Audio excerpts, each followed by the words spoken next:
reason why I picked this topic is because privacy is something that's very near and dear to my heart, the whole privacy landscape. And every time I go to a meeting from IAPP, which is one of the biggest privacy certification companies, and just basically privacy in general, they are the primary organization about it. It's all a bunch of lawyers. And I'm usually the only person who's not a lawyer or who hasn't gone to law school. And they're talking about topics that deal with security. And I see no reason why, or infrastructure or networking, all these topics are very relevant to our industry, yet we are really gun shy for whatever reason about being part of that conversation, because it is right now inundated with the lawyers. There's a lot of legal terms in this field, and there's a mindset where privacy is not something that we need to concern ourselves with, and it's really wrong. And so I wanted to put something together for everybody to break down the privacy landscape for everybody, so that way it's not so scary. So when you read articles about privacy, you understand what's going on. You may not get all the nuances, but at least you'll get a good idea about where we're going with it. So just a little bit about me. I work at a law firm right now, Lowenstein Sandler. I'm in charge of their information security and privacy practice. I mean, not practice, programs. I'm not a consultant anymore. And I have 20 years of experience in cybersecurity and in networking. I'm the president of ISC Squared for New Jersey chapter. And one of the biggest things that has helped me be really good as far as the law firms is I joined this information sharing organization called LSISAO. And they helped me a lot learning about the challenges that law firms have regarding cybersecurity. And lastly, I do some volunteer work with the CWA. So my agenda today is why should I care about privacy?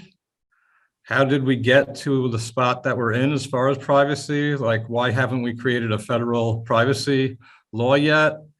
I want to give everybody a full understanding about the privacy landscape. What types of jobs are available? Maybe you want to shift a little bit from cybersecurity to privacy and not be a lawyer. There are plenty of jobs that are available as well. And what resources are there? So the first question is, why should I care? If you've been reading the news a lot lately, privacy laws are gaining a lot of traction in the US and around the world. You have the CCPA, which is soon going to be the CPRA. It's going to be even stricter than what it is right now. Oh, wait, there's some questions now. Hold on. It's okay. This is what I wanted. Are the lawyers as shy about tech jargon of cybersecurity as cybersecurity persons are of of jargon? Yes. The answer is absolutely. They ask me now that they know who I am. I've been to this firm for a couple of years now. They will come to me and we can have intelligent conversations, and it's really great about it. Some lawyers think they know it, and they really don't. So they don't understand the nuances with cybersecurity. For example, they just hear the word encryption, and I'm like, do you mean encryption in transit or encryption in rest, or can you give me the specifics? And they have no idea, because the law just says encryption. So there are, I'm sure, very good lawyers that understand it, but I would say a large majority don't have the technical background, so they can't speak to it. Another question from Victoria: what about considering a joint privacy conference with both lawyers and security auditing professionals being invited? That is something that is a great idea. And I can certainly reach out to IAPP, New Jersey and New York, and see if they're up for that. But that is a wonderful idea. I love it. Thank you. All right, keep them coming. So the other thing is that, yeah, so we have 3 comprehensive privacy laws in the US right now: Virginia, California, and God, I just blanked. I got a little distracted. Sorry. Wait, there's another chat coming in. You're welcome. Thank you. Okay. And you know, it's no, it's not New York. New York does not have a comprehensive privacy law. So, and but the I just blanked out. Colorado, that's it. Those 3 states have it, and there's a lot of bills in the work. New York is one of them, but right now it's just those 3. And as a result, privacy officers are also, cybersecurity officers are responsible for privacy, like I am. And you know, smaller shops aren't going to have a whole privacy office, and it's usually the same guy at cybersecurity, and they don't have the experience and knowledge to handle it. And if you're dealing with the EU, the European Union, that can get very complicated because there is so much that needs to be done in order to be compliant with the GDPR, the General Data Protection Regulation, that it could be very overwhelming at first. So anyway, there's a huge cottage industry of lawyers who are now privacy experts, and you know, it's not too late for us to catch up and understand what's going on here. So yeah, if you're in charge of privacy and you're in this, and you know, your law firm, your organization can be hit with heavy fines and penalties if you're not paying attention to what the rules should be, as far as if somebody wants to be deleted from your systems. You have to understand what that means in its entirety, and we'll go into greater detail about that. But you're hearing a lot about Google and Facebook and a lot of other companies, British Airways being fined heavily from the GDPR rule, and you're talking about millions of dollars, and you don't want your company to be involved in that as well. Privacy cannot exist without adequate security. That is 100% true. There is no way to get around that. And it's one of the fastest growing fields in the US. And that's not just from the IAPP saying that. All right. So what does it mean to a cybersecurity professional when they have privacy issues?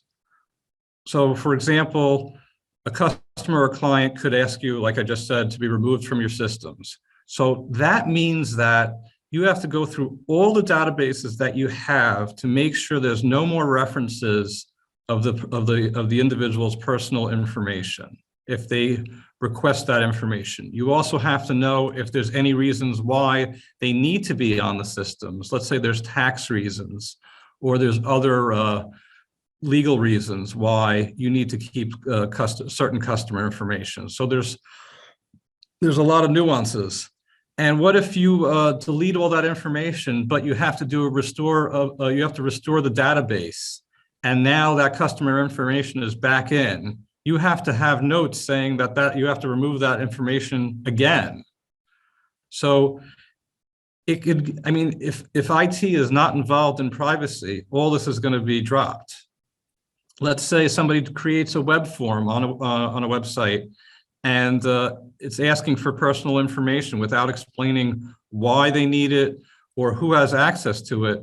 You could be in violation of certain rules like the GDPR.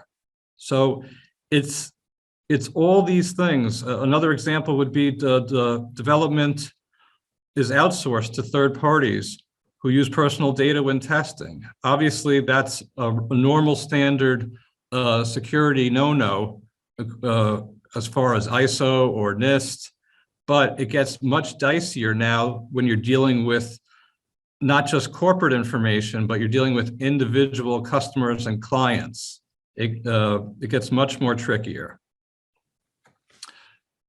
Cookies. You have to make sure you understand what information is being stored in the cookies, because the more you collect, the more you have to be concerned about as far as privacy rules. Your company also decides to enter another market. It's no longer, oh, they opened another office in a different state. Now you got to take a look at the privacy laws of that particular state. For example, Illinois has a very strict biometrics privacy law, which a lot of companies are getting hit pretty bad, Facebook being one of them. And if you think that your fingerprint reader to allow people to track their time is okay, you could be in for a lawsuit now, potentially.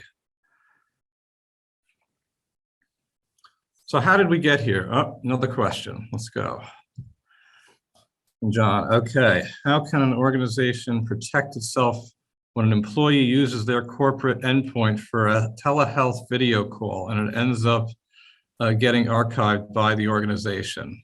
All right, so that's something a little different because that person chose to do that. It wasn't that it was a corporate health telehealth call. If an individual does something that's personal using corporate resources, that doesn't count.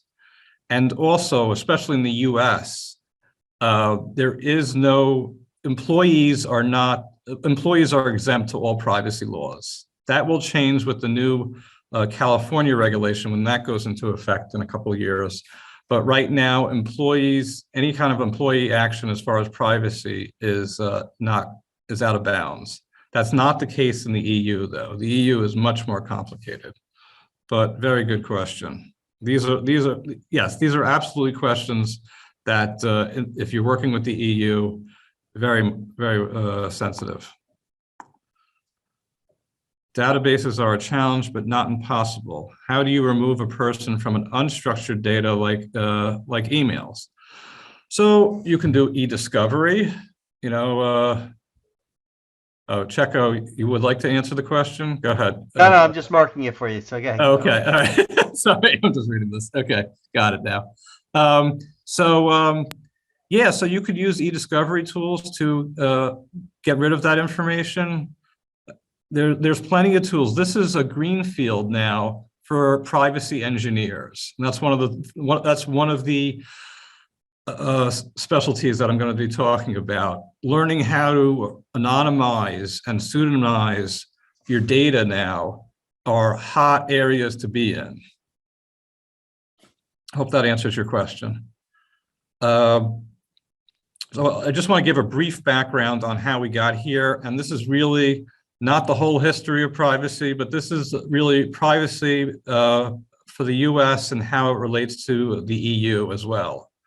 So the EU developed something called the Data Protection Directive. And that was the preamble for what's now known as the GDPR. The problem was that they didn't have centralized laws. It was more like guidelines. And as a result, every country did their own thing. And there was no standardization.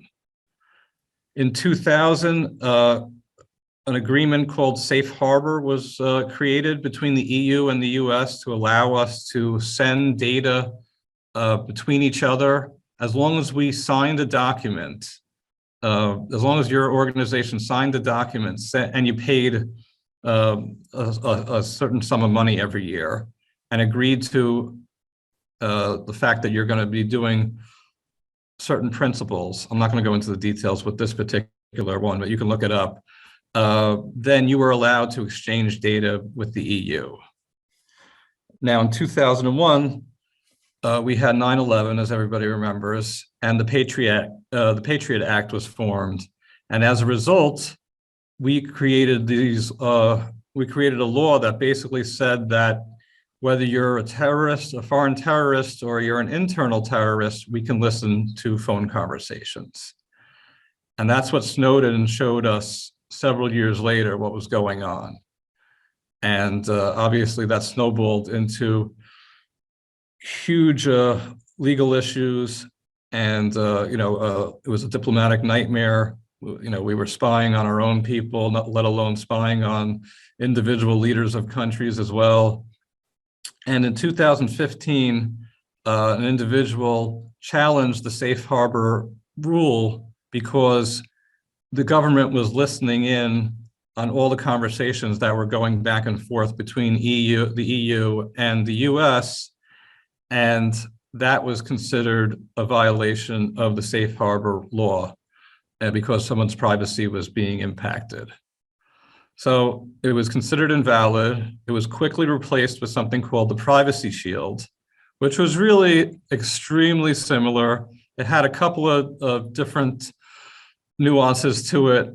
It had a little more supervision, but it was basically the same thing.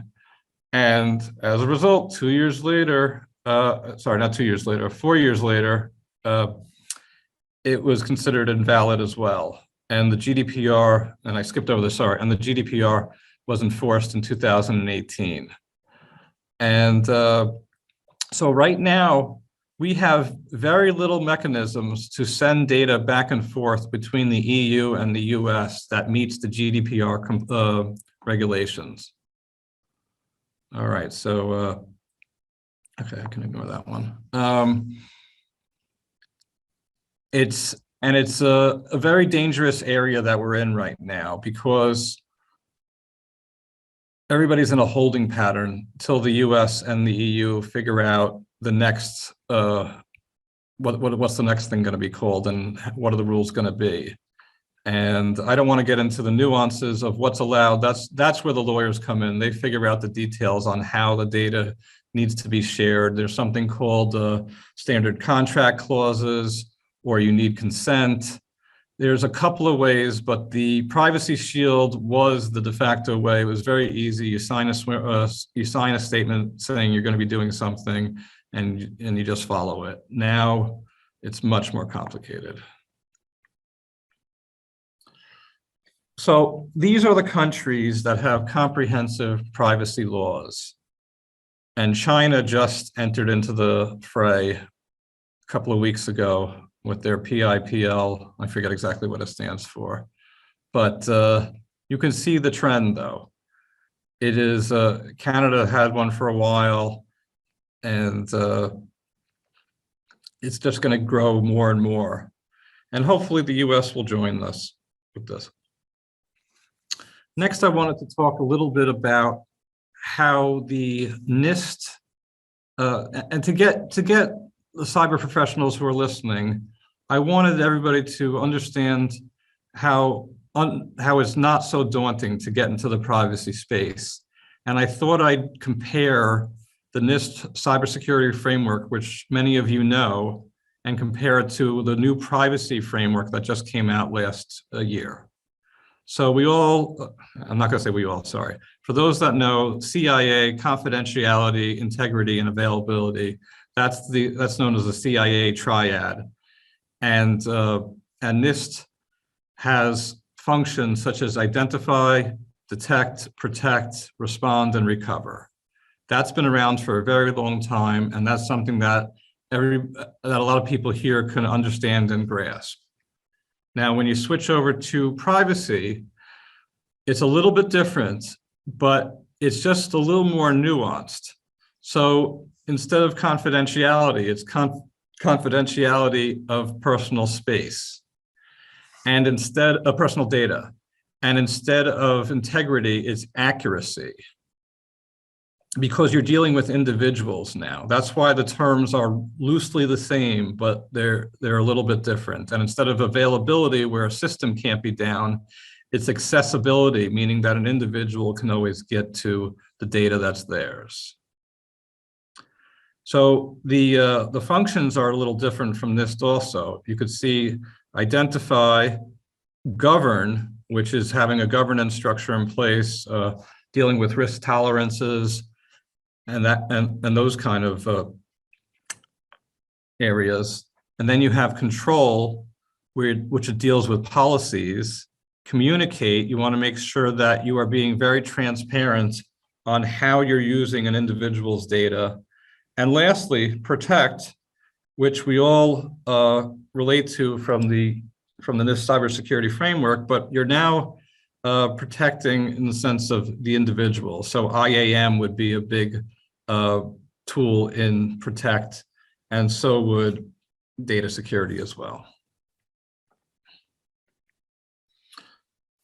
So here, I took this from the NIST privacy framework, and you can see here where cybersecurity and privacy really overlap each other. So like I was saying, protect is the same, but when you're dealing with a breach, you're going through the same motions as if you had a cybersecurity breach. So if it was intellectual property, or whether it's an individual's personal information, you're still going to go through the detect, respond, and recover process to find out what happened to that information and recover from it.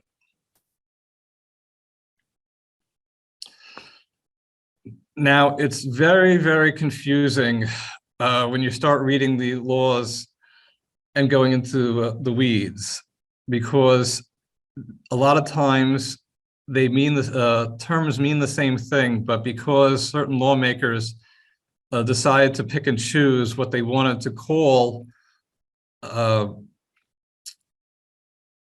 areas, I'll say, things have changed. For example, HIPAA was the original law that talked about something called a covered entity, which meant that you were in charge of the data. If you were a covered entity, you're in charge of that data. The GDPR calls that same organization a controller.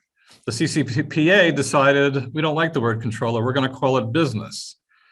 And the one in Virginia and Colorado, they said, we'll use the GDPR one and we'll call it controller. So it would have been nice if Virginia came first, to be honest, because they were sticking to the GDPR, and then California probably would have gone with controller as well. But just to make things annoying for the person to understand the differences, I put together this little chart for everybody so you understand why it is, why sometimes it can get very confusing, this field. So data subject, consumer, individual, it really all means the individual. Now, there are some nuances, like, when you're talking about data subject, it means somebody in the EU. So it means the person who's ever in that particular area where the law is impacting. All right, question in the chat. Very useful. Yes, thank you. I got a couple more.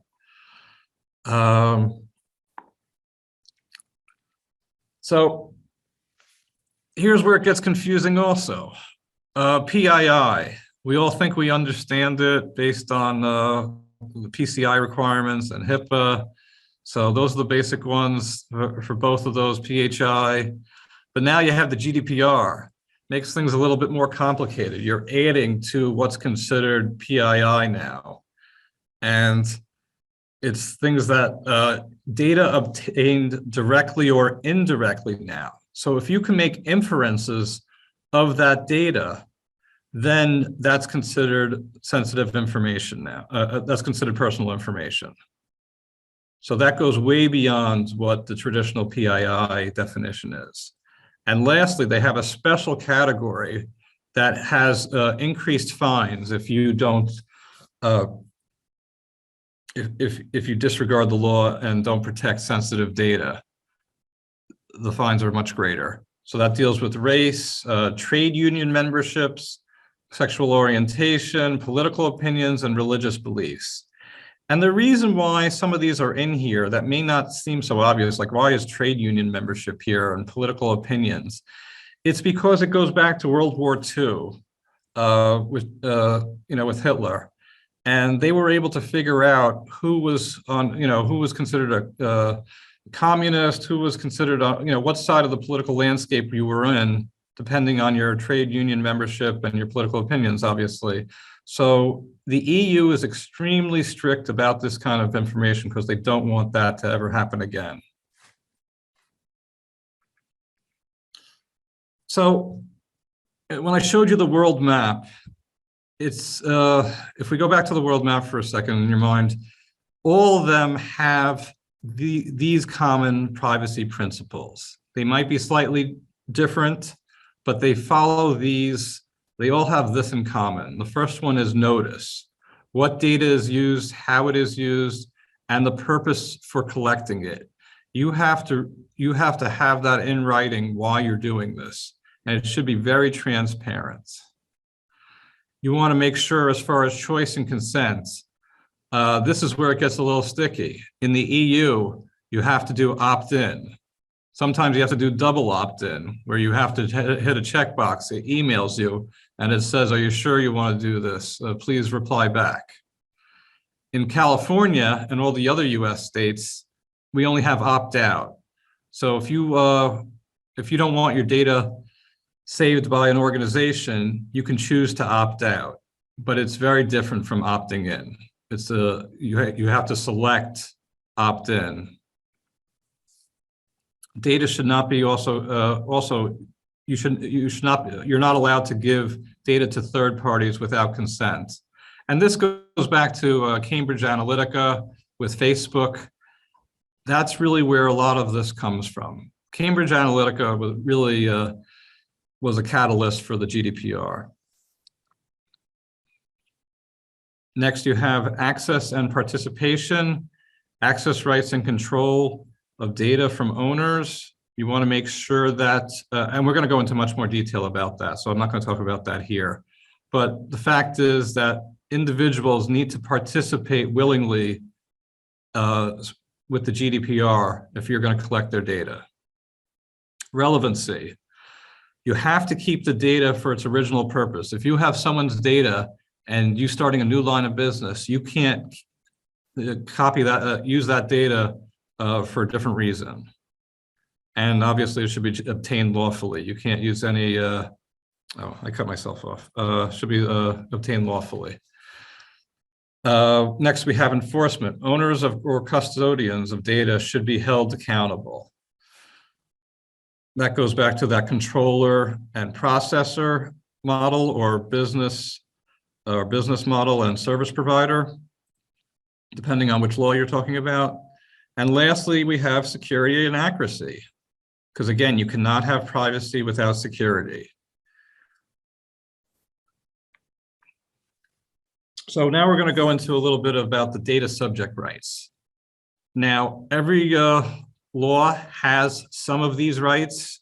This is from the GDPR, but the CCPA and all the other laws have some of these.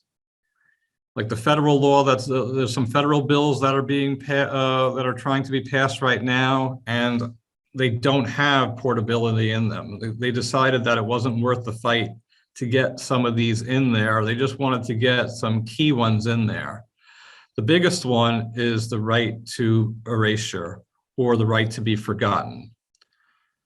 You want to make sure that the individual has that right. As long as there's no legal or financial reasons to keep that information, they should be able to, you should be forced to remove that data within a certain time period, depending on the law that you're talking about. So I'm not going to go into each one of these. You can read this and you'll have the slides, so it's no big deal. But the last one I really want to touch on is the right to avoid automated decision-making. So the example is, can a computer stop somebody from getting a loan because it's doing machine learning or AI? And this is going to be a big game changer as AI and technology grows, because it's really helping us. AI, I mean, the purpose of AI is not to cause problems, it's to alleviate problems and to make our lives easier.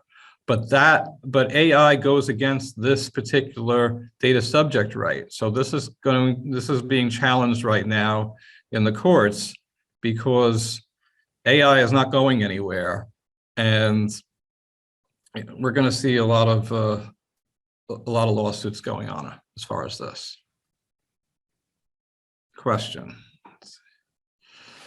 Great visuals for data privacy. Thank you, Yolanda. Can you expand why metadata is still a concern? Okay, absolutely.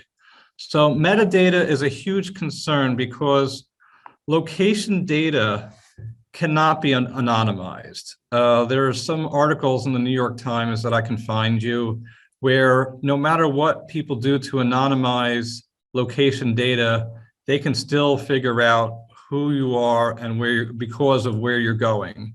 For example, if you anonymize all the data, but I'm going to, and you see an individual going to the town that I live in on a daily basis, and there's not that many people goes to that town from that big area, then you can start figuring out who those individuals are. There was a phenomenal study about this. If you're interested, I can send you that article.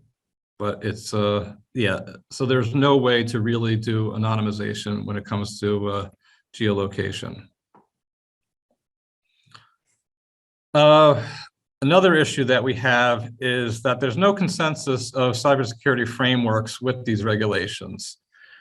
And what I mean by that is that GDPR relies on ISO as far as the security component of it to be compliant.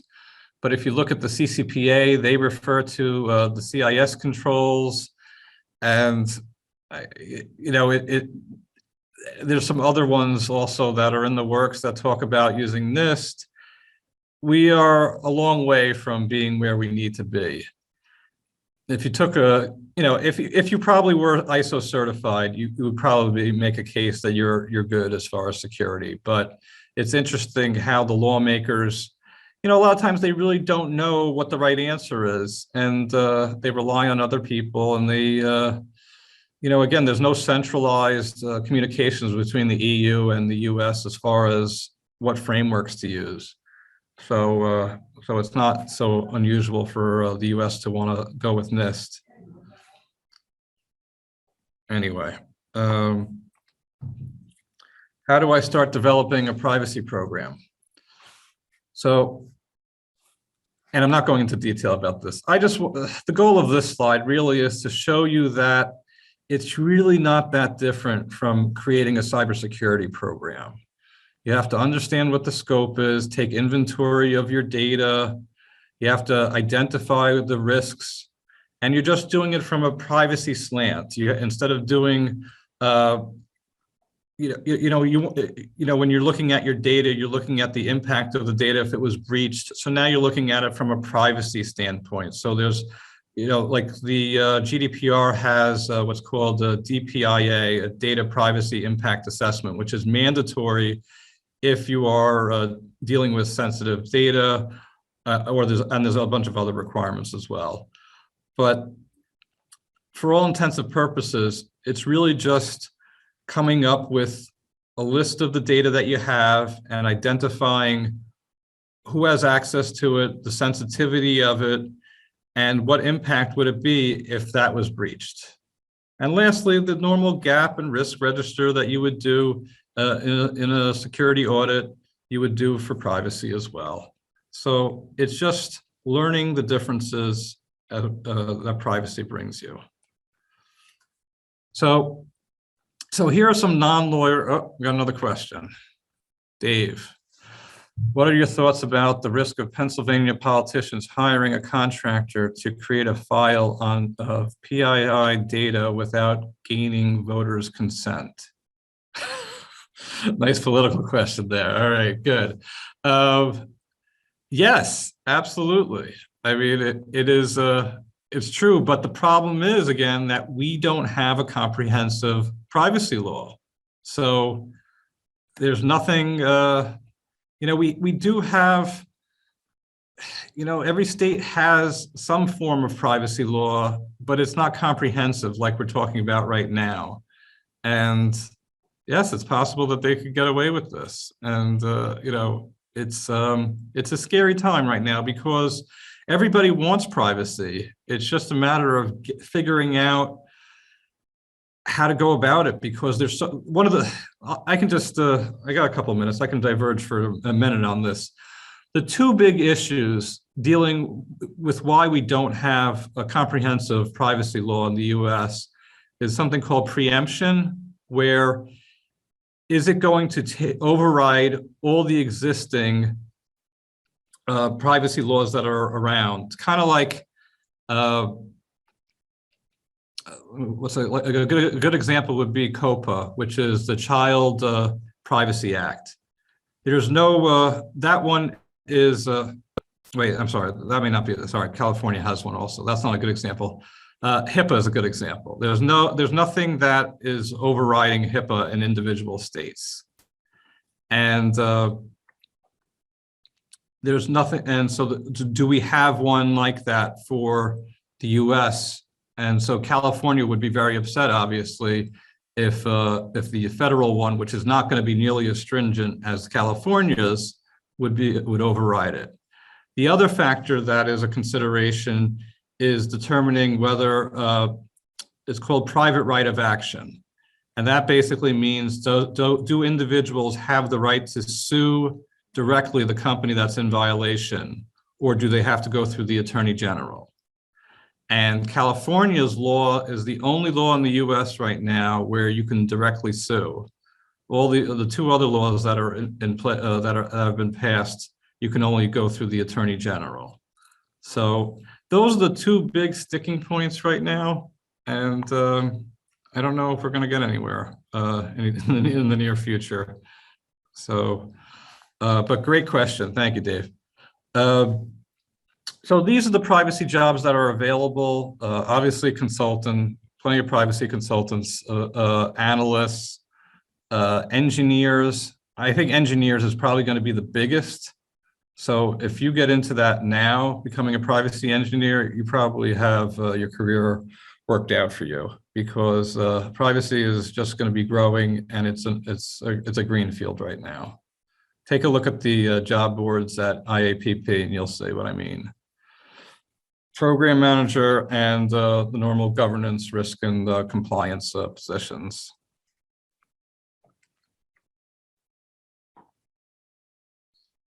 And lastly, I want to give everybody some privacy resources. IAPP is the one to use. So if you pass one of their tests, if you become a member, you get all these discounts. They make it very attractive to become a member if you're interested in taking one of their tests. I took 3 of their tests, and it really changes your whole way of it's a different type of test. If you're used to cybersecurity tests, this is completely different, because it's written by lawyers, these tests, and the chapters are written by individual lawyers, so they don't even match up and they overlap, and they are really annoying. Question here, a 5-minute warning. Okay, no problem. I am wrapping up here. And I would recommend listening to podcasts. There's some great podcasts out there. IAPP has newsletters, they have meetups. Start taking a look at the NIST cybersecurity, the NIST privacy framework. ISO has their own privacy framework as well now. There's a lot of free webinars given by OneTrust and TrustArc all the time. And they do plug their products, obviously. But at the end, you will see that you do gain a lot of knowledge from them. LinkedIn is a phenomenal place, as always, to get information. And if you subscribe to blogs from individual law firms, there's a ton of information there. So any further questions? I'm pretty much done with this, but this is something I'm really passionate about, and I am so glad for John to give me the opportunity to speak about this today. I think it's an eye opener for me. I've been in cybersecurity for more than 20 years, and just that different mindset is is an eye opener. It's we always talk about having empathy in cybersecurity towards our business partners. No one ever thinks about having empathy towards your privacy and or your lawyers. I guess we don't all have any empathy for any lawyers, but that's a different story. But I think that's important, because I think, like you said, it's a more holistic way of approaching the whole cybersecurity and privacy realm together. I liked your Venn diagram that you had early on. That was again pretty impactful. Thank you.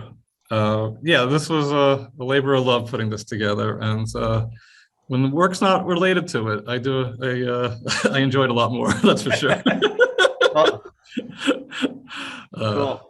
All right. Well, thank you, everyone. I appreciate all the comments also.